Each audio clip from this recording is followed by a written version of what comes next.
Bien, y pasamos a la parte importante, lo que corresponde pues ya netamente entrando a una parte importante, lo que corresponde a la parte, digamos, lo general del Código Penal, ¿no? En esa línea vamos a desarrollar qué es la ciberdelincuencia.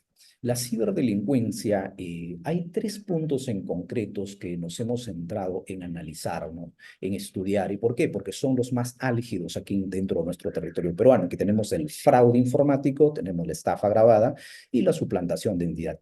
Y como vemos aquí las estadísticas 2019 a 2021, digamos, lo delito más importante que se comete en el país es fraude informático.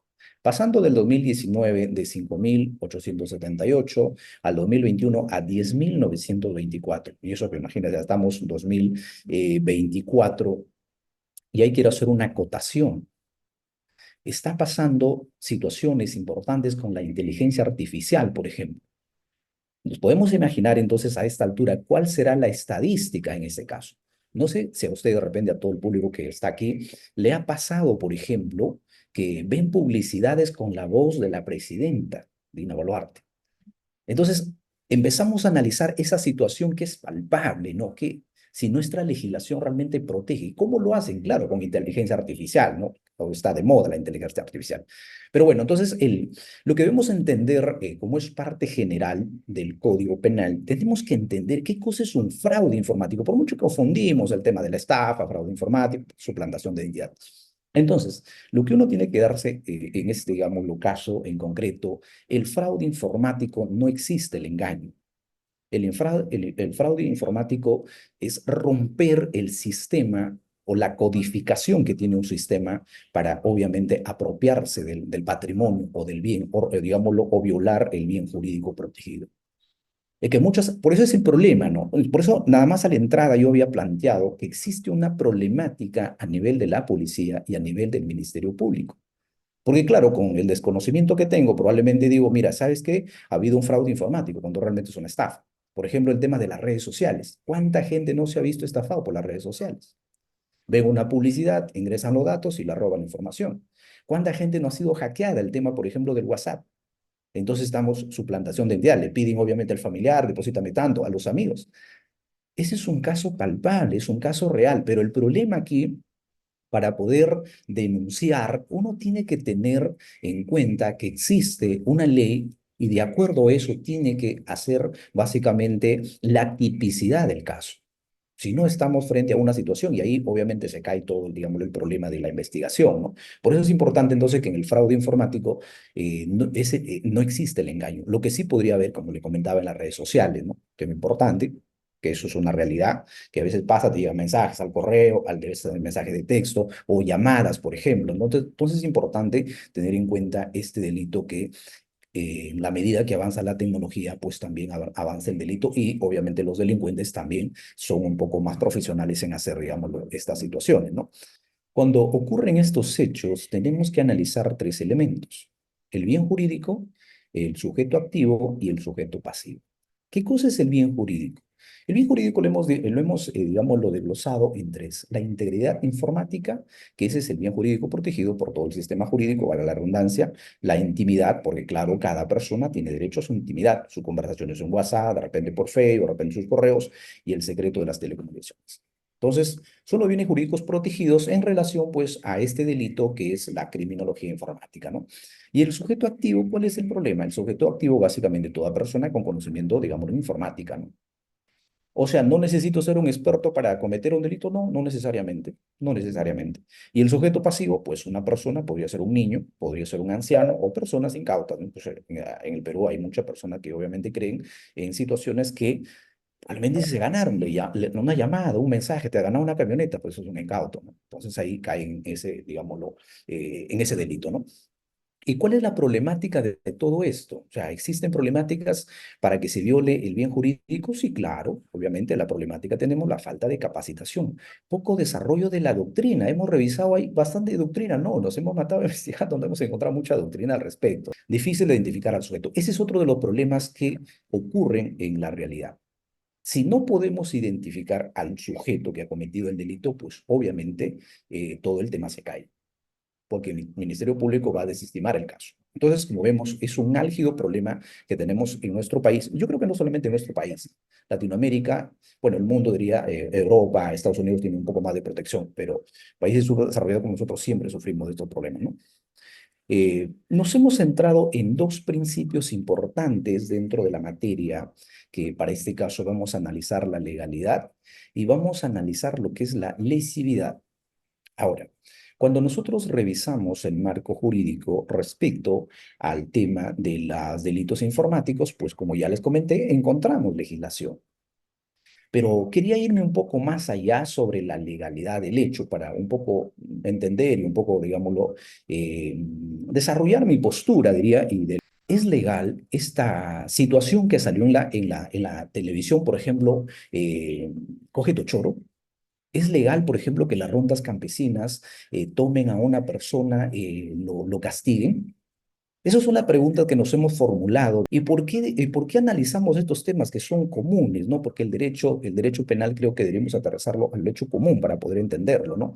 Entonces, cuando nosotros analizamos el tema de estos casos, podríamos aterrizar en un tema que no es legal, porque yo sé que el tema del Código Penal o la Constitución, podríamos hablar de ese punto de vista, que permite a los ciudadanos o tener el arresto ciudadano, diría. Sí, está permitido, ¿no? Está permitido. Pero el problema es entonces cuando uno analiza, claro, si yo obviamente tomo al choro, le encierro en mi casa, lo golpeo, ya estoy frente a un delito. Ya estoy frente a un delito. Pero entonces cuando uno analiza la legalidad, dice, para que esta persona sea castigada, sea sancionada con la ley, tiene que estar establecido en el Código Penal. Pero el problema es que de la legalidad uno tiene que, o mejor dicho, que el Código Penal se desprende de la Constitución. Por eso es importante entonces la ley madre que es la Constitución. Porque todas las leyes como el Código Civil, el Código Penal, el Código Tributario se desprenden de la Constitución. Por eso es importantísimo la legalidad en el tema penal. No podríamos, por eso cuestionábamos este tema, por ejemplo, digamos, el caso de Toma el Choro y el tema de las rondas campesinas, ¿no? Si bien diciendo las rondas campesinas está dentro de la Constitución, que duda cabe, no lo negamos. Pero cuando hacen este proceso, probablemente, porque ¿cuál es el problema? Y recojo la palabra del doctor Nakazaki en ese tema que dice, pues la persona, por más ladrón que sea, no pierde la dignidad de ser persona. Porque si no estaríamos hablando de una piedra, un palo, ¿no? Porque ya no tendría dignidad. Por eso es que ahí, obviamente, entra el abogado penalista para hacer la defensa, porque necesita respetarse el derecho de esa persona. Y ese derecho está apegado justamente a la legalidad. Entonces, cuando nosotros analizamos estos delitos informáticos, ¿encontramos legalidad o no encontramos? Sí, encontramos legalidad, pero encontramos una deficiencia. Pero el problema es que en la aplicación carece o adolece realmente digámoslo, de la aplicación.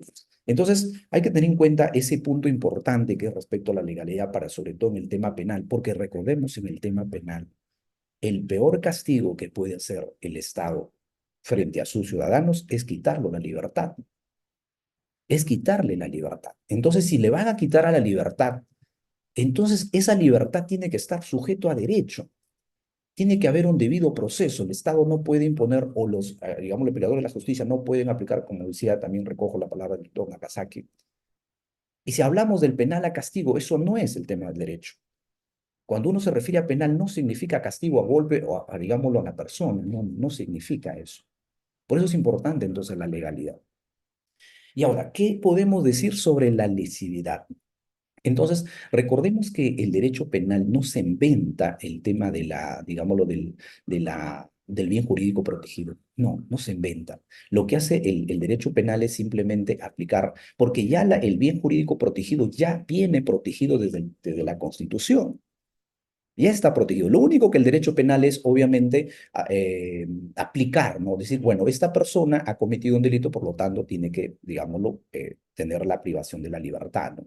Pero no puede decir que el derecho penal si la inventa el tema de la tutela, digámoslo, del bien jurídico protegido. No podríamos llegar a ese, digámoslo, o esa conclusión tal como lo dice también el profesor Zaffaroni, ¿no? Lo precisa sobre esa materia, ¿no? Muy bien, doctor. Muy bien, excelente exposición.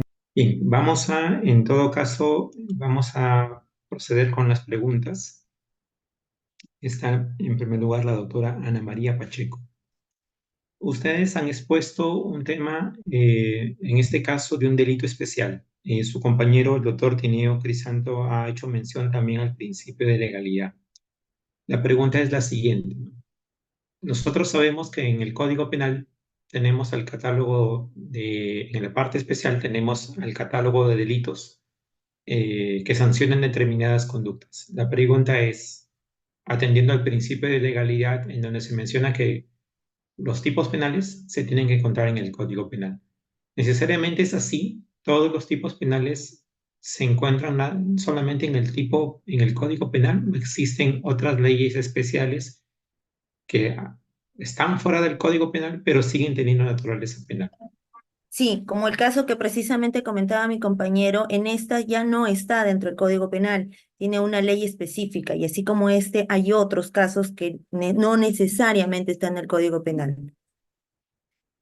¿Ello violaría el principio de legalidad, a su entender?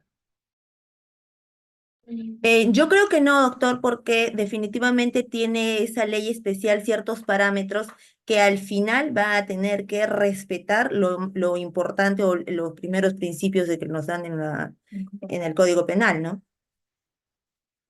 Bien, sí, esa es la respuesta adecuada. O sea, es más, el mismo código lo menciona cuando dice que protege estos bienes jurídicos de este código y en las demás leyes, ¿no? O sea, no necesariamente el principio de legalidad lo que nos manda es que esté regulado, no necesariamente en el Código Penal, pero que esté regulado.